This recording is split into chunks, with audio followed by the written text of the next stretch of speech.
lai tla ler sum pui sin noya hin sol tin reng le lungai na hanan min hol ve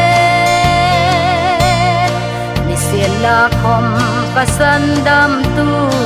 i chan chin moi ka lo he tin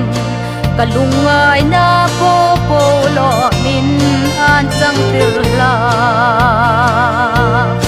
chan chin moi kalom na chu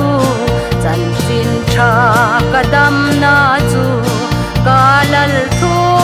tlung ro pui takani o kasandam na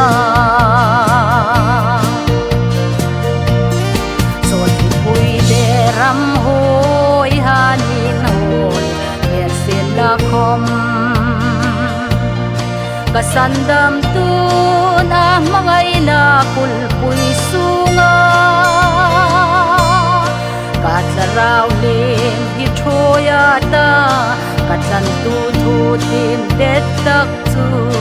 in khomin adang zo no a mangai na chu chan chin moi kalom na chu chan chin tha kadam na chu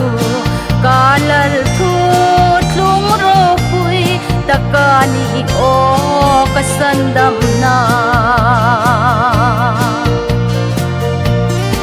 amangai na ning ro pui kata ningina lu kay mi sol ring vai rim si ring tlak ta lo hi chaton piral mi hong pekin mi thi sen lu hong long sok chu lung rilin min hu tir ro kalal isu chan chin moi kalom na chu chan chin tha kadam na chu kalal thu tlung ro pui takani o kasandam na